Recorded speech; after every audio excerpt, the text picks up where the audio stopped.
स्वयं की शक्तियों का आभास हो जाता है तो उसको धीरे धीरे स्वावलंबी होना चाहिए और जब हमारी शक्ति है तो हमें परावलंबी होने के लिए विचार भी करना हमारी शक्तियों का हिराश है। यदि हम अपनी शक्ति का उपयोग नहीं करेंगे तो वह शक्ति समाप्त हो जाती है। यदि आपके पास कोई वस्तु है और आप अपनी वस्तु को बचा रहे हैं क्योंकि आपको दूसरे की वस्तु से लाभ मिल रहा है, तो आप बहुत बड़ा नुकसान पहुंचा रहे हैं। संसारी प्राणी की आदत है अपनी वस्तु, यदि आपके टिफिन में आपका भोजन है और उसी समय तुम्हें मौका मिला है कि सामने वाला भी कह रहा है कि आइए भोजन कर लीजिए, और या तुम्हें भोजन मिल रहा है फ्री का या पैसे से, तो अब दोनों भोजन हैं, तुम्हारा खुद का भोजन है और एक दूसरे का भोजन भी है। अब इन दोनों में से तुम्हारा मन पहले कौन सा भोजन करने का होगा?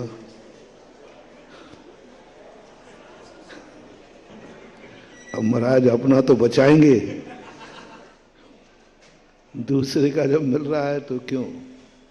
ये बहुत बड़ी हमने उस समय अपने स्वयं की शक्ति की जो एनर्जी थी, क्योंकि बनाते समय तुमने संकल्प किया था कि मैं अपने भोजन करने के लिए बना रहा हूं और उसमें एनर्जी स्थापित हुई थी और तुमने उसका अपमान किया है।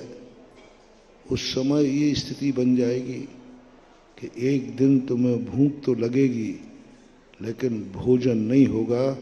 पराया तो हो गई नहीं, वो तो तुमने खा लिया, और स्वयं का जो तुमने बचा लिया है वो भी तुम्हारे नकारात्मक हो जाएगा,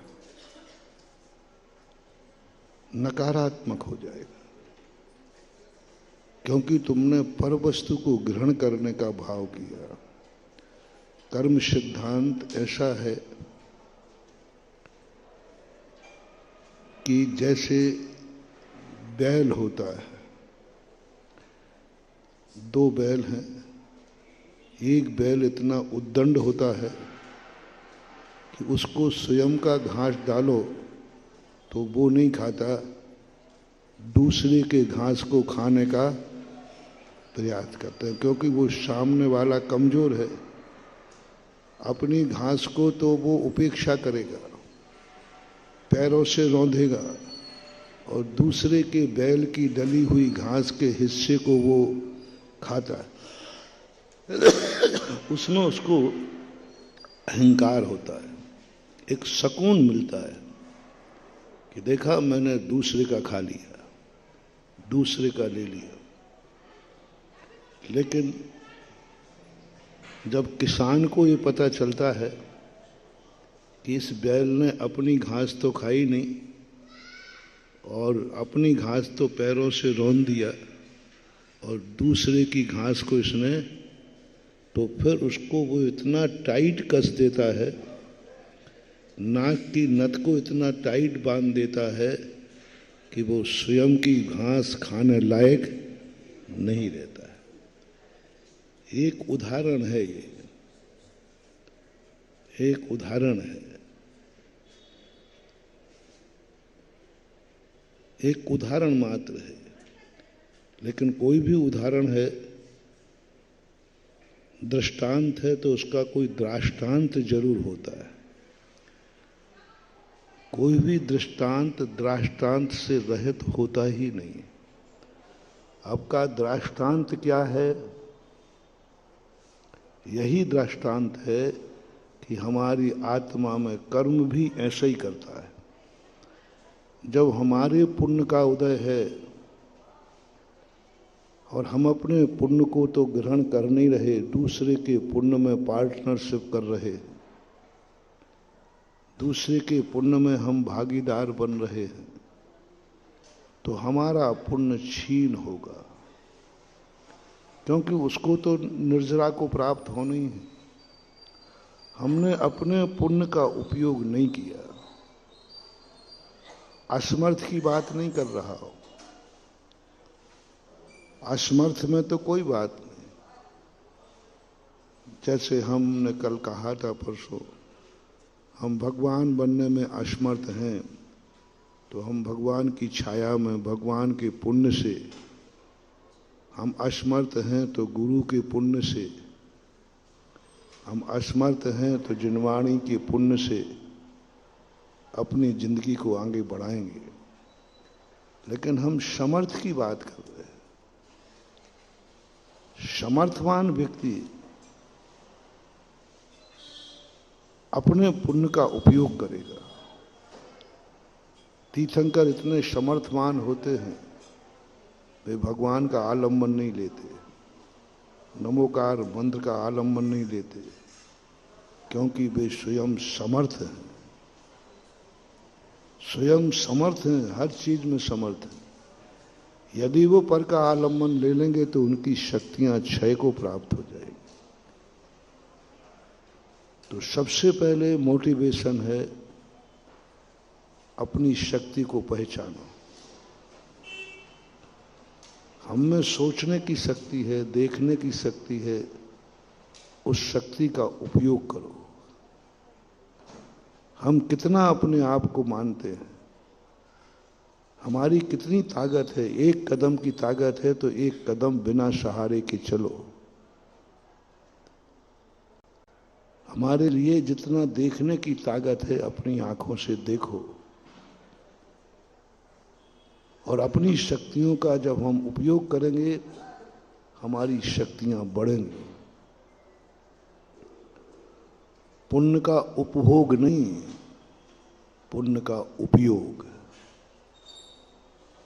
उपभोग नहीं, पुण्य का उपयोग।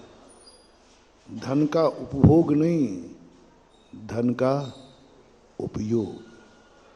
उपभोग में और उपयोग में अंतर है। उपभोग में वस्तु का हम विनाश कर देते हैं, और उपयोग में हम वस्तु का विकास कर देते हैं।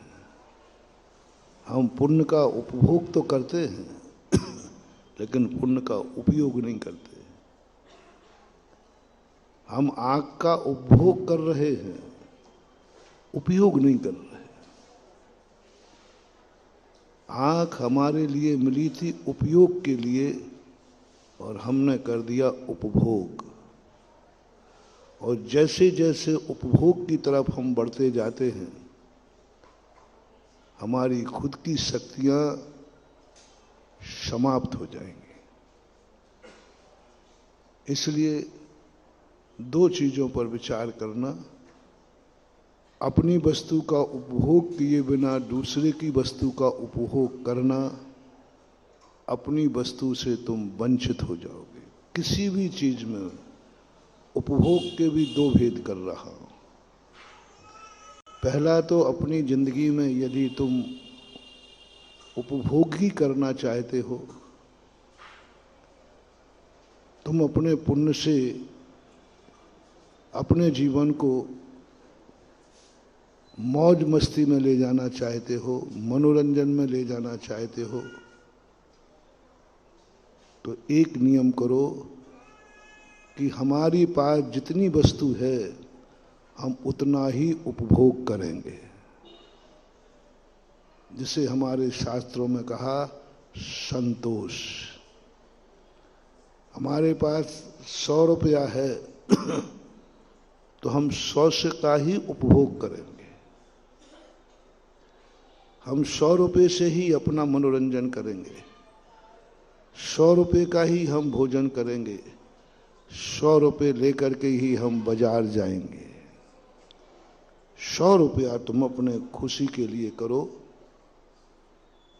और त्याग करो कि जितना मेरे पास है हम उसका उपभोग करेंगे। हम भोग से रहित नहीं रह सकते। हम में उपयोग करने की ताकत नहीं है, इतना साहस नहीं है कि मैं अपने पुण्य का उपयोग करूं, क्योंकि इसके लिए सम्यक दृष्टि होना पड़ता है। इसके लिए हमें देवसाद गुरु की परामर्श करना पड़ेगा, उनके अनुसार चलना पड़ेगा। हमें कुछ तपना पड़ेगा, साधना करना पड़ेगी, क्योंकि उपयोग करना व्यक्ति का स्वतः नहीं आता। जिंदगी का कैसा उपयोग करना ये परतंत्र है, माँ बाप के अधीन है, गुरुओं के अधीन है, नीतियों के अधीन है, शास्त्रों के अधीन है। ये योग्यता बिरले लोगों में आती है जो स्वभाव से ही अपने पुण्य का उपयोग करते हैं। स्वभाव से नेचर होता है, तो अपनी कोई भी पुण्य सामग्री का उपभोग नहीं करते, उपयोग करते। रिपीट कर रहा हूं, अपनी पुण्य की सामग्री जिसको पाकर, पुण्य किसे कहते हैं? जिसको पाकर के हमें खुशी होती है, जिसके अभाव में हम दुखी होते हैं। पाकर के तो खुशी है और नहीं मिलने पर हम दुखी हैं, इसको बोलते हैं पुण्य और पुण्य का फल। अब किन किन वस्तुएं यदि आपको नहीं मिलती तो आप दुखी हो जाते हैं, वो लिस्ट बनाना चाहिए। कौन कौन सी ऐसी वस्तुएं हैं जो तुम्हारे लिए प्राप्त नहीं होती तो तुम दुखी हो जाते हैं। और दुखी होने का अर्थ था संक्लेश। यदि आप मनुष्य नहीं होते तो सुखी रहते कि दुखी? आप यदि जैन कुल में जन्म नहीं लेते तो दुखी रहते कि सुखी? नहीं, आप निर्णय करो। का नहीं महाराज, यदि मैं जैन नहीं होता तो बड़ा सुखी रहता है। नहीं, मुझे कोई ऐतराज नहीं, पूछ रहा हूं, क्योंकि कुछ चीजें ऐसी हैं कर्म सिद्धांत से ना वे पुण्य है ना पाप है। 20 प्रकृतियां ऐसी हैं, क्या गजब! पुण्य पाप का निर्णय करने का अधिकार हमें दे दिया। हालांकि पुण्य पाप का कोई निर्णय होता नहीं है, लेकिन पुण्य पाप का निर्णय हमारे ऊपर है। 20 प्रकृतियां हैं ऐसी जो हम चाहें तो पाप बना दें उनको, हम चाहें तो पुण्य बना दें। इसलिए हमारे लिए भारत में जन्म लेना पुण्य का ही कारण है, सो बात नहीं।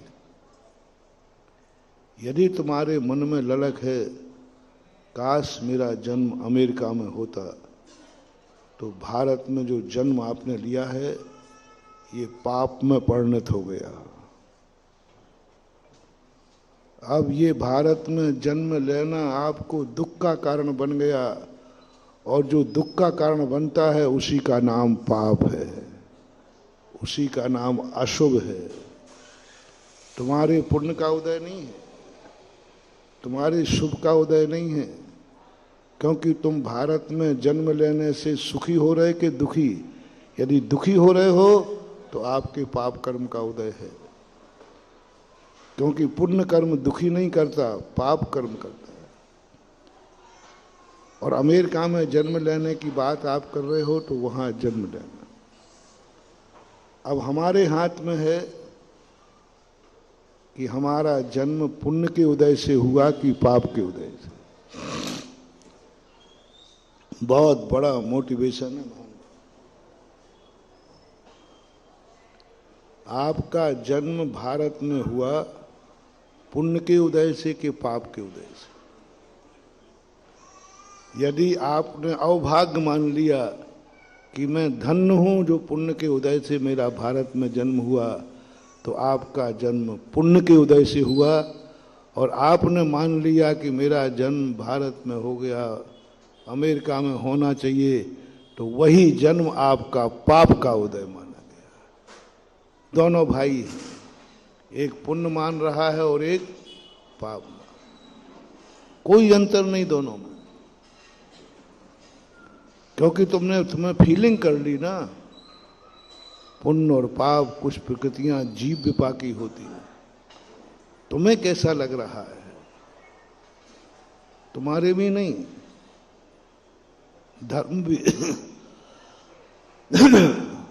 मुनि बना कोई, और मुनि को फीलिंग हो गई, पता नहीं कौन सी मति मारी गई मेरी, मैंने ये नियम ले लिया। अब उसके पुण्य का उदय नहीं है, किसका उदय आ गया? और उसने कहा कि ओहो, मेरे कितने भाग्य हैं कि मैंने व्रत ले लिया, पुण्य का पवारा हो गया। है ना, कोई बहुत सारी क्रियाएं हैं, ना जो पुण्य हैं और ना पाप हैं, हमारे ऊपर आधारित हैं। हम चाहें तो उसी को पुण्य बना लें और हम चाहें तो उसी को पाप बना लें।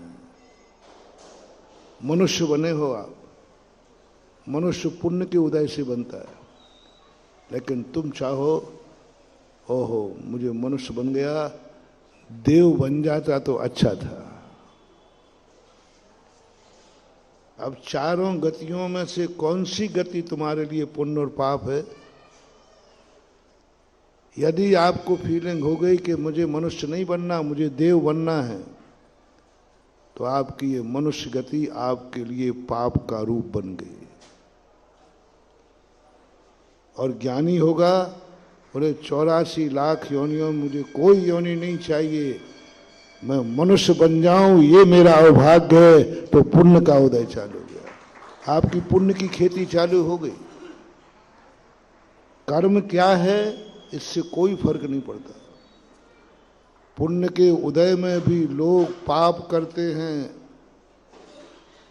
और पुण्य के उदय में भी लोग पुण्य करते हैं।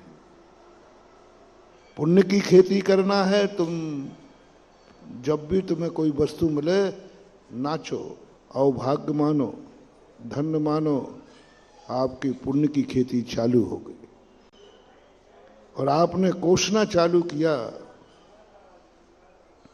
कुछ भी हो, आप जैन बने हो, जैन बनना भी पाप कर्म का उदय हो सकता है यदि आप दुखी हैं तो। आपका परिवार है, आप परिवार को क्या मानते हैं? दुखी मानते हो तो आपके पाप कर्म का उदय, और अवभाग्य मानते हो तो वही परिवार पुण्य का निमित्त बन जाएगा। इसलिए फैसला करना है हमारे लिए कि उसी वस्तु के संबंध में हमें सोचना है, कौन सी वस्तु। सम्यक दृष्टि को पाप करता हुआ भी पुण्य का बंध, पाप करता हुआ भी पुण्य का बंध करता है। मिथ्या दृष्टि पुण्य करता हुआ भी पाप का बंध करता है।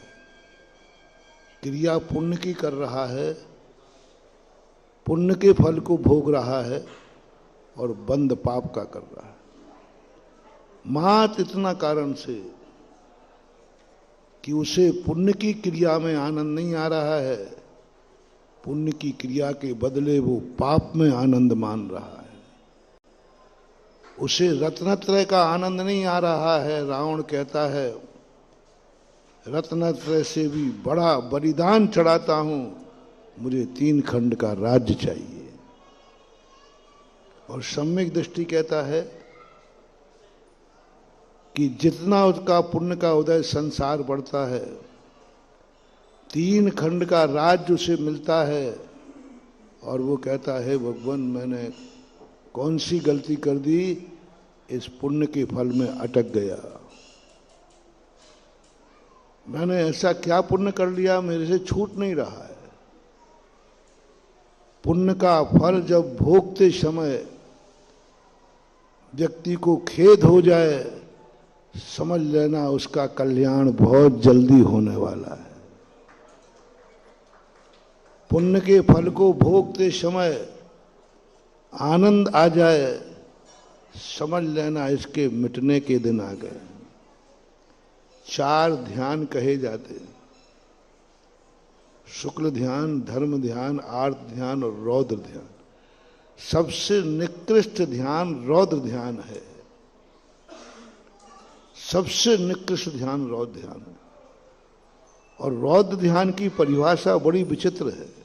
आर्त ध्यान की तो समझ में आती, आर्त यानी दुख। रौद्र ध्यान का अर्थ है आनंद। सबसे निकृष्ट ध्यान है, नरक गति का कारण है आनंद। पुण्य के और आनंद कब आता है, मैंने पहले ही परिभाषा बना दी। पुण्य के फल के उदय में जब आनंद आने लग जाए, समझ लेना रौद्र ध्यान की संभावना है। रौद्र ध्यान, हिंसानंदी, हिंसा में आनंद मनाना, आनंद मनाना। मृषानंदी, झूठ बोल दिया, सामने वाले को ऐसा छकाया, मजा आ गया, वो पकड़ भी नहीं पाया और मैंने तो बुद्धू। बस ये रौद्र ध्यान है, आनंद आ गया। चोरी में सफल हो गए, आनंद आ गया। पंचेंद्रिय का विषय भोगा तुमने पुण्य के उदय में, आनंद आ गया, रौद्र ध्यान हो गया। परिग्रह आ गया तुम्हारे पास, आज व्यापार बहुत अच्छा चला, मजा आ गया, आनंद आ गया, रौद्र ध्यान हो गया। आनंद मनाना ही पुण्य के फल में, पाप के फल में तो कोई मनाता ही नहीं। पुण्य के फल के उदय में आनंद की अनुभूति होना, ये रौद्र ध्यान है। पहला तो निर्णय ये कर लेना, पुण्य का उपभोग करना रौद्र ध्यान है। अब स्थिति बनती है कि महाराज इसके बिना यदि हम नहीं रह सकें तो हम इतने वीतरागी नहीं हैं, हमारे लिए कुछ मनोरंजन चाहिए। हम सर्वथा त्याग नहीं कर सकते। हम हिंसा मनाएंगे, हम नहीं चाहते। हम जब हिंसा में भी आनंद आता है, हमें झूठ में आनंद आएगा, चोरी में भी आनंद आता है, पंचेंद्रिय के विषयों में भी आनंद आता है। और धंधा पानी अच्छा चल जाए तो अच्छा चल जाए तो। कल हम दोपहर में चर्चा कर रहे थे, आप लोगों के लिए क्या कहा, सुरुचिपूर्ण भोजन बना है, सुरुचि भोज। और हमारे यहां कौन सा भोजन मालूम? आचार्य से पूछा हम कौन सा आहार करें, बोले गर्त पूर्ण, गड्ढा को भर के आ जा। अब गड्ढा में कैसी चीजें भरी जाती है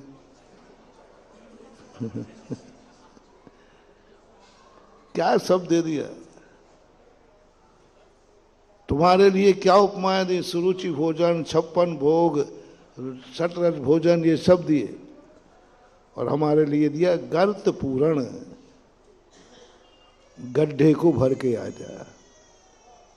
अरे जब भोजन को ही भेज रहे थे तो अच्छे से बोलते, अच्छे से पेट भर के आ जाए, अच्छा शब्द लगा देते, अच्छे से पेट भर के आ जा। ठीक है, एक बार खाना है, थोड़ा अच्छे से खा ले, थोड़ा चटक मटक करके थोड़ा सा शांति से खा एक बार माँ बेटे से कहती है ना 10 लाख क्षण पर में, शांति से खाओ, एक टाइम खाना है, थोड़ा अच्छे से खाओ। और हमारे यहाँ कहा भोजन को तुझे जाना है, नहीं जा तो अच्छा है। जो चीज बड़ों को छुड़ाना पड़ती है ना, उसमें पाबंदी लगा देते हैं। इतना परेशान करो कि ये कहे कि अब रहने दो, हम जाते ही नहीं। यही तो कहलवाना था। साधु को आहार के समय इतनी पाबंदी, इतनी पाबंदी, एक टाइम क्या खाने की छूट दी, उसमें भी 1000 शर्तें लगा दी, 1000 शर्तें। पहले तो कहा कि तू अपना खुद का नहीं खाना, मिल जाए तो खा लेना। उसमें भी कहा मौन रह के खाना। उसमें भी कहा कि मनमाना नहीं खाना। और उसमें 32 संतरा और रख दिए, लो अब खा लो बेटा। इतनी चीजें तो चिड़चिड़ा, इससे अच्छा तो मैं नहीं खाऊं तो ठीक है, वो यही तो चाहता हूं। ले ले जल्दी, उपवास ले ले जल्दी। किसी चीज को छुड़ाने का एक ही तरीका है, उसकी जितनी निंदा कर सको कर डालो। उसमें किंचित मात्र भी गुण नजर नहीं आना चाहिए।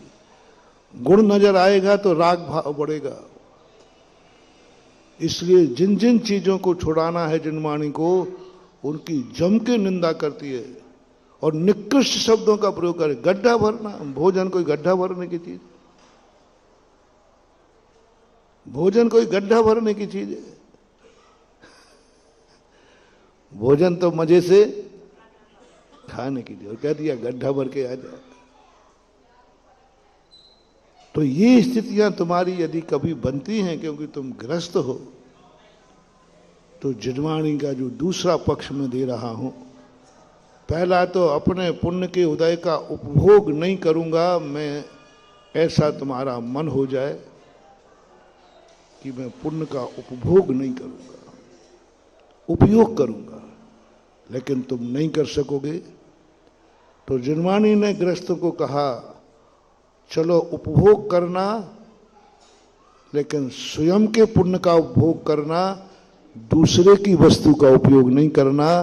जितना है उतने का उपयोग करना, उससे ज्यादा का उपभोग मत करना।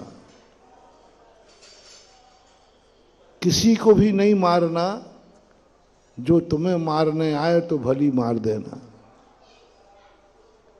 किसी को नहीं मारना, लेकिन जो तुम्हें मारने आए तो उसको मारना पड़े तो मार देना।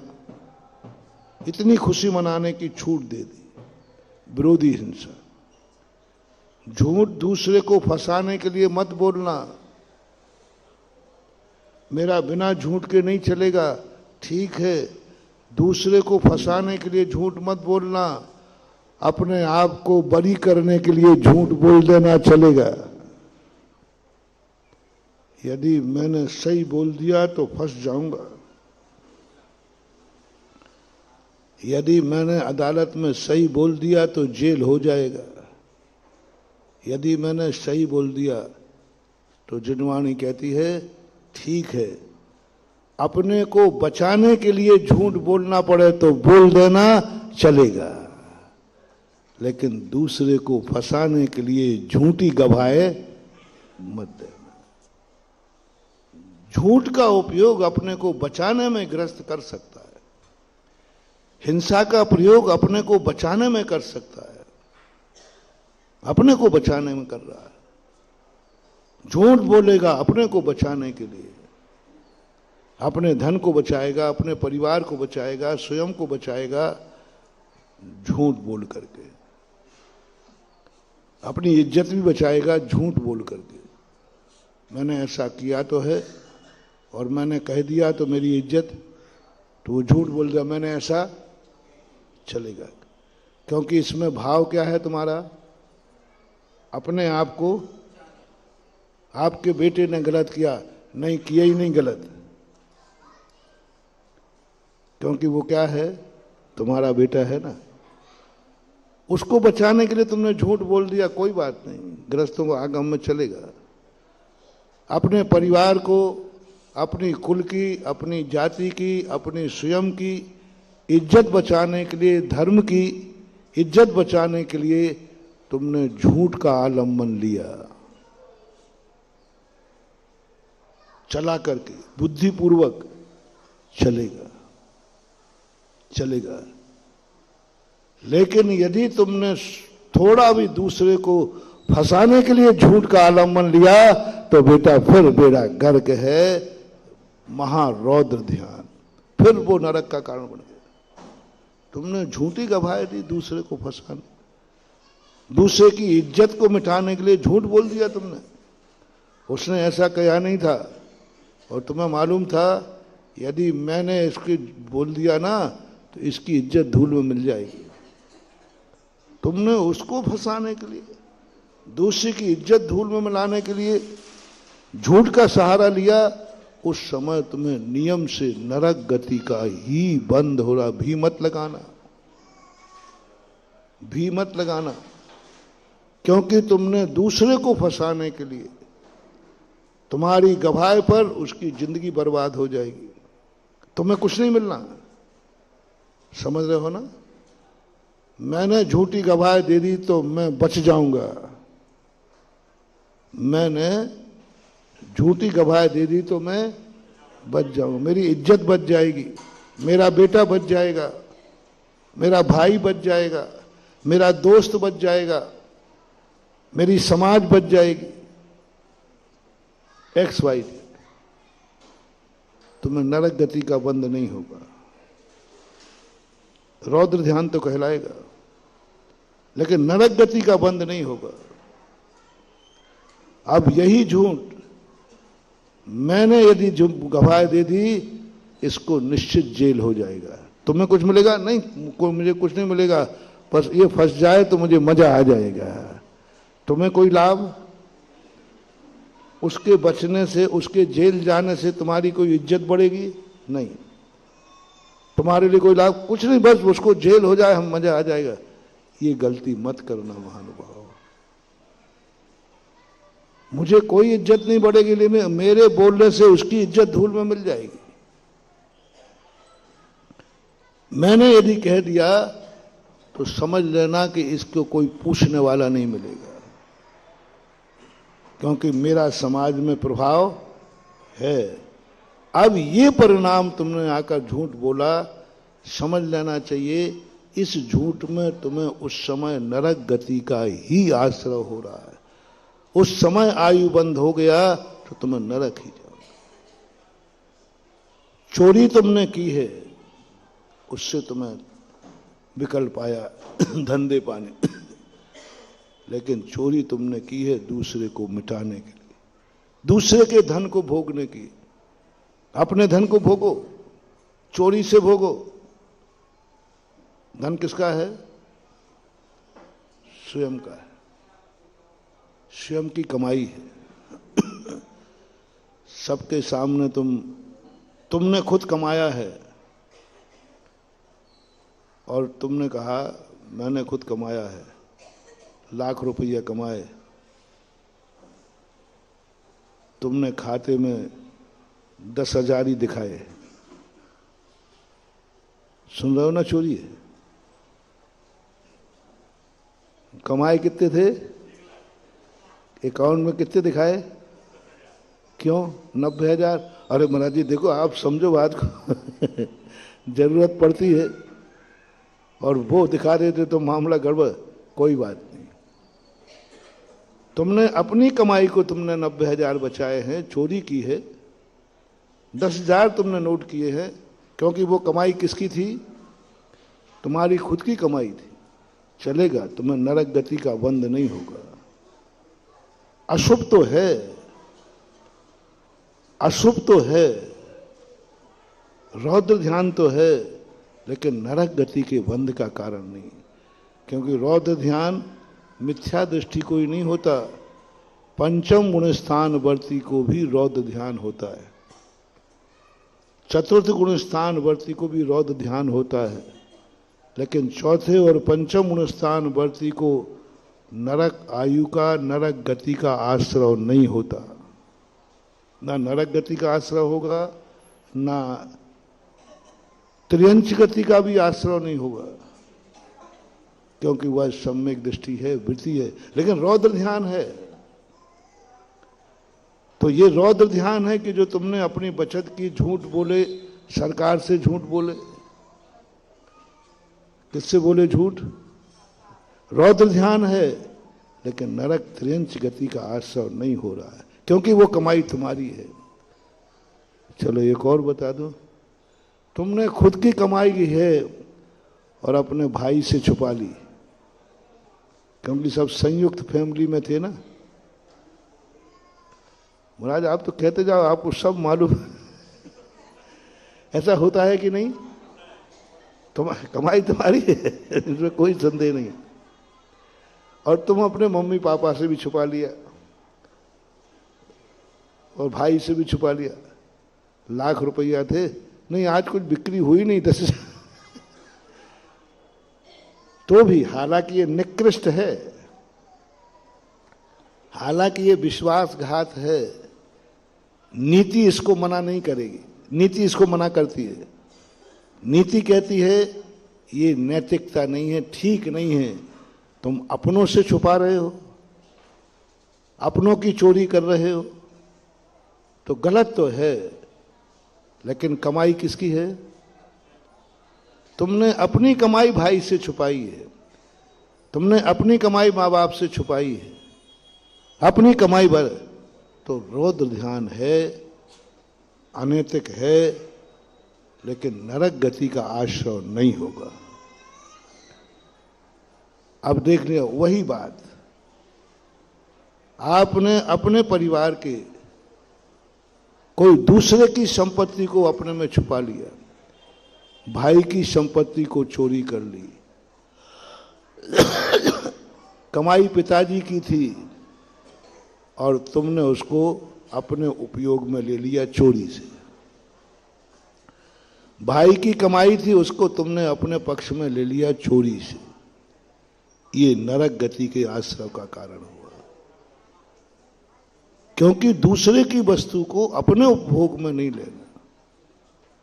ऐसे ही इंद्रियों के विषयों के संबंध में चाहिए। इसी के लिए तो कहते आप नहीं रह सकते हो संयम से, तो आपकी जो वस्तु है उसका उपभोग करो। दूसरे की वस्तु का उपभोग करने का भाव मत करो। जिससे हमारे शास्त्रों में आप ग्रस्त हैं, ब्रह्मचर्य व्रत नहीं ले सकते, तो नियम करो, जो मेरी स्त्री है उसके अलावा मैं संसार की किसी भी स्त्री के प्रति बुरे भाव नहीं करेंगे। ये है हमारे यहां अब रौद्र ध्यान है।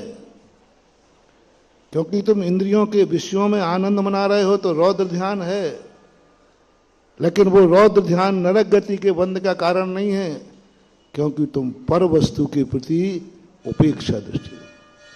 ऐसे ही परिग्रह में समझना, अपनी कमाई का परिग्रह आवे तो आनंद मनाओ, लेकिन दूसरे की कमाई को चोरी करके लाए और फिर कहा आज बहुत दूसरे को तुमने ठग करके आनंद मनाया, तो वो रौद्र ध्यान नरक गति के बंध का कारण बनता है।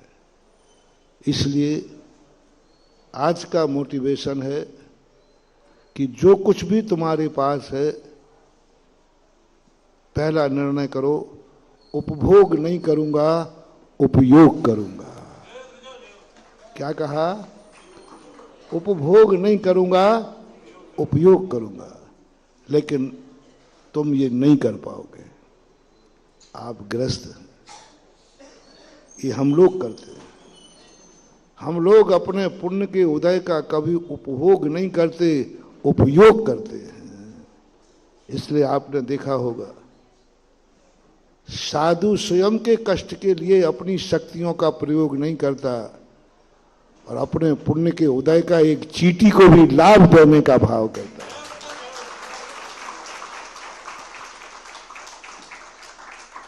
जितना भी हमारे पास बहुत शक्तियां हैं, बहुत पुण्य का उदय है, बहुत पुण्य का उदय, लेकिन उस पुण्य के उदय को हम स्वयं उपभोग नहीं करते, हम उसका उपयोग करते हैं।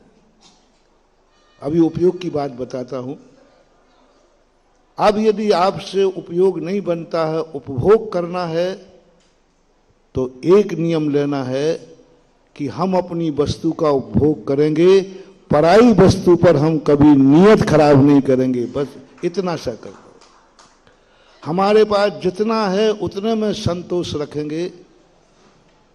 जितना है, हमारे पास 100 रुपया है तो हम बाजार में 100 रुपये ही खर्च करेंगे। हम पड़ोसी को देख करके अपनी नीयत खराब। हमारे पास सूखी रोटी है तो हम सूखी खाएंगे, पड़ोसी की थाली में रखी हुई पूड़ी पर नीयत खराब, क्योंकि हमारे पास क्या है, उसको खूब खाना, अच्छे से खाना। आपके पास झोपड़ी है, हम झोपड़ी है, हम किसी महल को देखकर ईर्ष्या नहीं करेंगे, हम जलेंगे नहीं, हम कोड़ेंगे नहीं, उस पर नीयत कभी खराब करें, क्योंकि मेरी किस्मत में, मेरे में ये लिखा है। ये बहुत बड़ा मोटिवेशन दे रहा हूं महानुभाव। जो व्यक्ति अपनी वस्तु को प्रति थैंक्स नहीं कह सकता है, समझ लेना वो वस्तु भी तुम्हारे पास से चली जाएगी। एक सिद्धि बता रहा हूं बिना मंत्र की।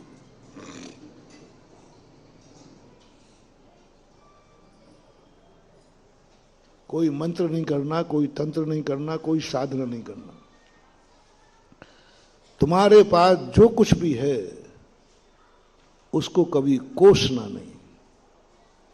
मान लो तुम्हारे पास झोपड़ी है, ये कोई मकान है क्या? ये कोई, बस अगली साल तक वो झोपड़ी भी गायब होना है, झोपड़ी भी गायब होना है। और तुमने ये कह दिया, कितने लोग हैं जिनके पास झोपड़ी नहीं है? प्रभु कम से कम मेरे पास झोपड़ी तो है। कुछ नहीं। मैं तुमसे ज्यादा धर्म करने की नहीं कहूंगा, क्योंकि तुम्हें फुर्सत ही नहीं है। ज्यादा धर्म करने की नहीं कहूंगा, क्योंकि तुम्हारा मन ही नहीं लगता। हम कहें भाई थोड़ा देखो ऐसा करो, इतनी न भगवान की जाप करो। अब महाराज जी देखो, एक आध बता देना, ज्यादा मत बताना, तुम बोर हो जाओगे। तुम्हारी धर्म क्रियाएं रुचि की नहीं है, तुम्हारी धर्म में रुचि नहीं है। तुम धर्म करते भी हो तो मजबूरी में करते हो, भय में करते हो, लोभ में करते हो। झूठ मत बोलना, शेयर करना। शेयर करना थोड़ा। धर्म करोगे तो डर के, भय के कारण, यदि नहीं किया तो मामला है ना। और लोभ आ जाए तो अरे धर्म करेंगे तो हमारा कार्य हो जाए। भय और लोभ के बिना तुम्हारा धर्म में मन लग जाए, अरे राम राम राम राम लग ही नहीं सकता। कोई बात नहीं, इसलिए मैं तुम्हें धर्म की बातें नहीं बता रहा हूं। बिना धर्म किए भी तुम्हारी जिंदगी का विकास, बिना धर्म किए भी तुम्हारी जिंदगी में वृद्धि, समृद्धि। बस इतना सा करना है। झोपड़ी तुम्हारे पास है, उसमें बस एक बार तुम अपनी किस्मत को, अपने गॉड को, भगवान को, अपने गुरु को थैंक्स कहना है। क्या कहना है? थैंक्स कहना है। हे प्रभु, हे किस्मत, दुनिया में कितने लोग हैं जिनके पास झोपड़ी नहीं। प्रभु कम से कम तूने मुझे, बोल दो ना, बहुत बहुत शुक्रिया प्रभु। बस अगली साल तक वो झोपड़ी तेरे कमरे में बदल जाएगी। बस थैंक्स कहना सीखो। ये कोई मकान है क्या? बस खत्म। मैंने एक दिन कहा था ना चतुर्मास, तुम्हारे पास बाजरे की रोटी है सूखी, घी भी नहीं है, थाली भी नहीं है हाथ पे, और दिन कौन सा बताया था? दिवाली का दिन। सब लोग मिठाइयां खा रहे हैं, सब लोग पता नहीं क्या क्या खा रहे हैं, और तुम्हारे पास मात्र सूखी रोटी है। बस यदि तुम्हारे मन में ये भाव आ गया, ये कोई रोटी है क्या? मैं फैंसी ड्रेस सही कर रहा हूं? तुम करते ऐसे ही हो बेटा, ध्यान रखना। ये मेरी कोई किस्मत है क्या? ये कोई मेरा बाप है क्या? ये कोई मेरा बेटा है क्या? ये मेरा कोई दुकान है क्या? ये कोई रोटी है क्या? किस दिन? दिवाली का। मत करना महानुभाव, मत करना। अगली दिवाली पर वो रोटी भी तुम्हें नसीब नहीं होगी, ये पक्का मानना, क्योंकि तुमने रोटी को कोस दिया है। ये कोई रोटी है क्या? मत करना भूल करके। बस इतना सा कह देना, ना जाने कितने लोग हैं दुनिया में जिनको ये रोटी भी नसीब नहीं है। प्रभु, कम से कम तेरी लिस्ट में मेरा नाम तो था, तेरी लिस्ट में कम से कम मेरा नाम तो था। भली सूखी बाजरे की दी, लेकिन इसका अर्थ कुछ दी तो सही है। तेरा बहुत बहुत शुक्रिया। 1 साल के अंदर ही अंदर अगली दिवाली पर तुम्हारे हाथ में पूरी होगी और उस पर मिठाई भी होगी, बिना माला के, बिना जाप के, बिना कोई पूजा पाठ, बिना धर्म के बता रहा हूं। मात जो कुछ तुम्हारे पास है उसको कोसना नहीं, कोसना नहीं। जैसा भी परिवार तुम्हें मिला है कोसना नहीं, क्योंकि कुछ लोग ऐसे हैं इनके पास वो भी नहीं है जो तुम्हारे पास है। जो तुम्हारे पास है उसके बिना भी लोग ना जाने कितने बद्दुआ दे, कितने बदनसीब हैं, उनके पास वो भी नहीं है।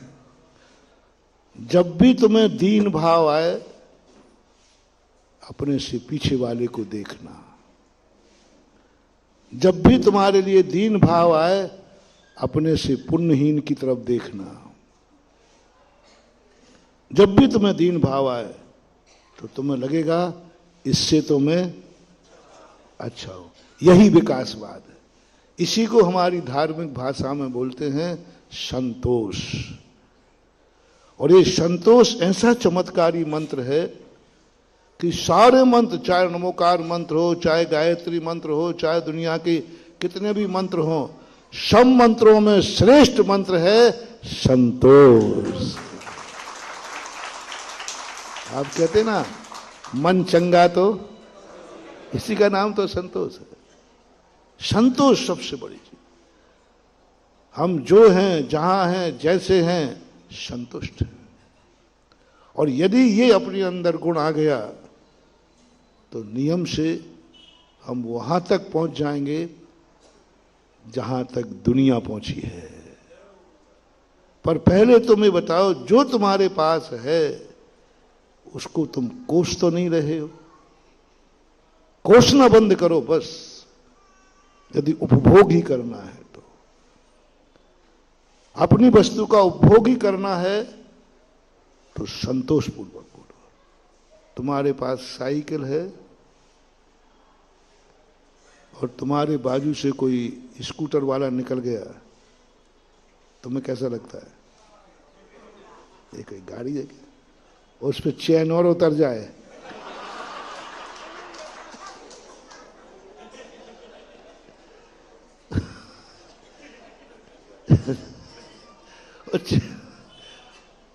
उस समय तुम्हारे हाल क्या होंगे? बहुत कोसते हो बंधु। अगली साल तक वो साइकिल हुई,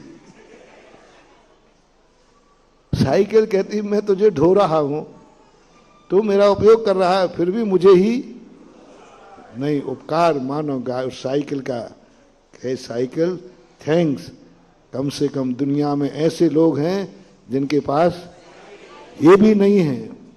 थैंक्स कहना शुरू कर दो बस। थैंक्स कहना शुरू करो, और साइकिल को थैंक्स कहोगे, अगली दीवारी पे फटफटिया तुम्हारे दरवाजे आएगी। कोई कठिन तो नहीं बताया हमारे, हमने कोई ज्यादा साधना बता दियो, खर्चा पानी तो नहीं बताया। अरे क्यों खर्चा पानी बताया, तुम्हारे प्राण निकलते। इसलिए अभी मैं कह दूं कि ये करना, अब ये तो बिना खर्च का है। थैंक्स, साइकिल थैंक्स, झोपड़ी थैंक्स, बाजरे की रोटी थैंक्स, सब तरफ थैंक्स, जिंदगी के हर क्षण को थैंक्स। सुबह उठे थैंक्स, ना जाने कितने रात में मर गए होंगे, प्रभु मैं पुण्यात्मा जीव हूं, आज सुबह का दर्शन मैं कर पाया, थैंक्स। मैंने कितना पुण्य किया कि आज सुबह मैं महाराज के प्रवचन सुन सका। थैंक्स। हर चीज में मत एक मात मोटिवेशन, अपनी जिंदगी की हैबिट डाल दो। थैंक्स, थैंक्स, धन्यवाद, बहुत अच्छा। कभी उल्हाना नहीं देना प्रभु को, दूसरा मोटिवेशन दे रहा हूं। असंतोष नहीं करना, और दूसरा मोटिवेशन है कभी अपनों से बड़ों को उल्हाना मत देना। भगवान को उल्हाना देते हो तुम। हे भगवान, मैंने इतनी सेवा की, फिर भी उल्हाना देने से हमारा पुण्य क्षय होता है। और हमारी आदत बनी है उल्हाना देने की। उल्हाना जानते हो?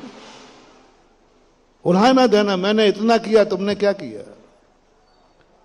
मैंने इतना किया, मैंने क्या किया? मैंने इतनी पूजा की और क्या मिला?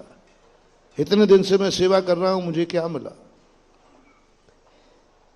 मैं इतना धर्मात्मा हूं, मुझे क्या मिला? मैंने इतना दान दिया, मुझे क्या मिला?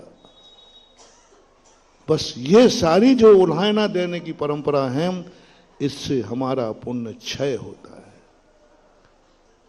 अब अंत में जो प्रसंग था उपयोग वाला, अब जो वस्तु तुम्हें मिली है उसका उपयोग करो। उपयोग क्या परिभाषा क्या है? उपभोग की परिभाषा है जो हमारे पास है उसका स्वयं उपभोग करो, अपने लिए। अपने लिए हमारी वस्तु है, हमारी रोटी है, हम खा रहे हैं। हमारी झोपड़ी है, हम रह रहे हैं। हमारी साइकिल है, हम चला रहे हैं। हमारा परिवार है, हम रह रहे हैं। जो कुछ भी तुम्हारी हक है, हमारी आंखें हैं, हम देख रहे हैं। हमारे कान हैं, हम सुन रहे हैं। हमारा टीवी है, हम देख रहे हैं। जो कुछ भी तुम्हारा है वो सब उपभोग में डाल दो। उपयोग की परिभाषा है जो तुम्हारे पास है, पुण्य के उदय से, पाप के उदय से नहीं, क्या उसमें किसी को शेयर करने का भाव है? बिना स्वार्थ के, बिना स्वार्थ के। क्या भाव है कि मेरे पास जो कुछ है मैं इसको किसी से शेयर करना चाहता हूं? पाप शेयर नहीं, अशुभ शेयर नहीं, पुण्य का उदय। गरीबी शेयर नहीं, अमीरी का शेयर। भूख का शेयर नहीं, रोटी का शेयर। क्या कभी तुम्हारे मन में भाव आया कि मेरे पास जो वस्तु है, मैं पुण्यात्मा हूं, मेरे पास वस्तु है, मेरा मन कर रहा है इस पुण्य में किसी को शेयर करूं, मैं अकेला नहीं खाऊं, किसी और को खिलाओ। बस इतना सा करो, भाव करो शेयर करने का। ये कहलाता उपयोग।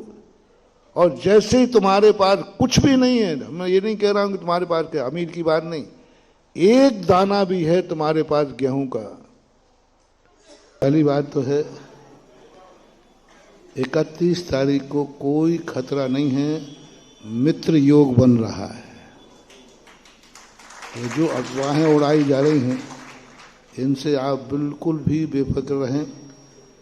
एक बार उड़ा दिया गया था 2012 में सब कुछ खत्म हो जाएगा, उड़ाया था, है ना।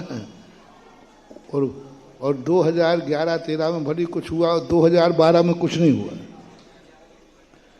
कोई भी प्रकार का खतरा नहीं है, कोई डरो मत, भय मत करो।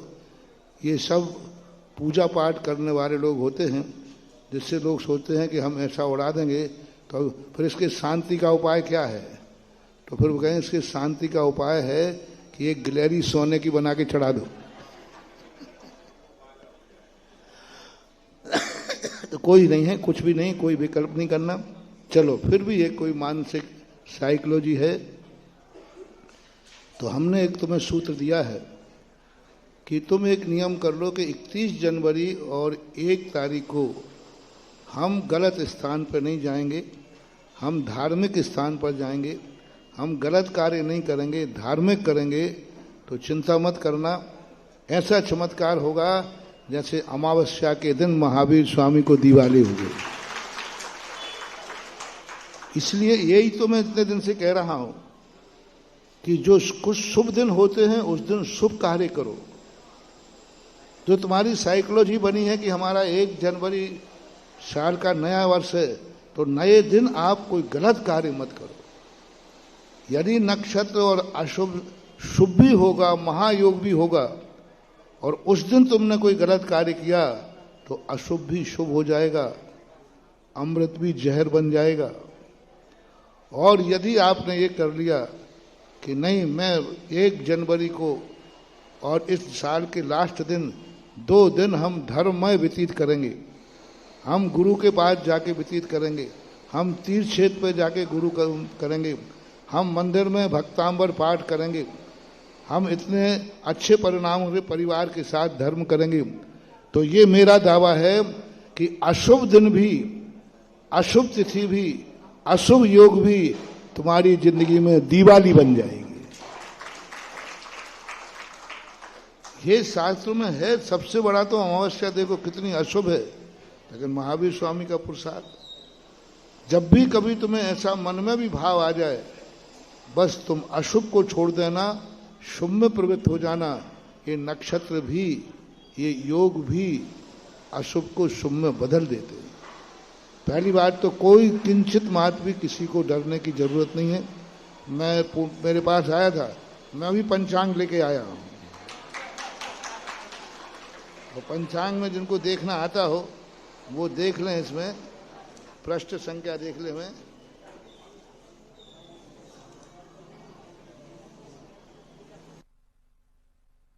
31 तारीख को एकम है, मंगलवार है, पूर्वाषाढ़ा नक्षत्र है, धनु का चंद्रमा है, और योग मित्र योग है, और उत्तर त्रिपुष्कर योग भी है। तो इस प्रकार से कोई भी किसी प्रकार से कोई खतरा नहीं है। आप लोग निश्चिंत रहें और अच्छे से धर्म ध्यान करें। हाँ, जो व्यक्ति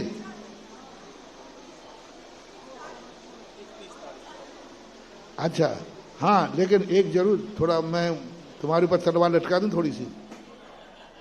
उस दिन यदि तुम होटल में खावे गए,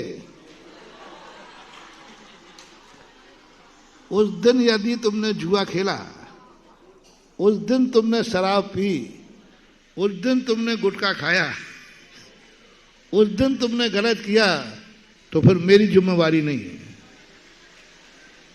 और उस दिन तुमने कहा कि नहीं, आज पहला दिन है, इस दिन तो मैं बहुत अच्छी तरह रहूंगा, धार्मिक क्षेत्र में जाऊंगा। और सबसे बड़ी चीज है, 1 जनवरी को जिन लोगों के पास जहां जहां तीर्थ क्षेत्र हैं, अपने अपने तीर्थ क्षेत्रों में जाकर महामस्तकाभिषेक करें, सारे अशुभ शुभ में बदल जाएंगे। आगम प्रमाण। भगवान ऋषभ देव के समय भरत चक्रवर्ती की जिंदगी में एक अशुभ घटना घट गई। अब उसने कहा, भगवान के समोषण में पहुंचा कि भगवान इस प्रकार की अशुभ घटना का समाधान क्या है। देखिए, भगवान ऋषभ देव चक्रवर्ती से बोलते हैं, अपना गृहस्थ अवस्था का बेटा था, उससे बोलते हैं कि जाओ, कोई भी कैसा भी मंगल अमंगल हो, कैसा भी अशुभ हो, जाओ तुम जिनेंद्र भगवान की मूर्ति का अभिषेक करके गंधोदक लो, सारे अशुभ शुभ में बदल जाए। ऋषभ देव के द्वारा जिनसेन स्वामी महापुराण, यानी सब क्यों ढंग दे, यदि मान लो कोई है भी तो सारे जितने लोग जैनी हैं सब लोग एक ही नियम ले लें, हम उस दिन सुबह से तीर्थ पर अपने मंदिर में, हम जो कभी अभिषेक नहीं करते वो 1 जनवरी को अभिषेक करेंगे। उस अभिषेक से सारे विकल्प दूर हो जाएंगे। तीर्थ क्षेत्रों पे जाओ तो पदयात्रा, जैसे अभी सूर्योदय में जा रही है, वहां पदयात्रा लेके जाओ। ज्ञानोदय तीर्थ में एक दिवस मुनि सुब्रत नाथ की स्थापना दिवस मनाया जाता है, बहुत बड़ा चीज। उन क्षेत्रों पे जाओ। और सागर में तो फिर महाकुंभ हो ही रहा है उस दिन। जिन जिन को खतरा दिख रहा हो वे सब यहां आ जाओ रे छाया में। और 48 बीघा जमीन के ऊपर 1 तारीख को हजारों कलशों से भगवान का अभिषेक होगा। उस अभिषेक और गंधोदक से ही तुम्हारे सारे अनिष्ट इष्ट में बदल जाएंगे। इससे दोनों तरफ से मैंने कह दिया।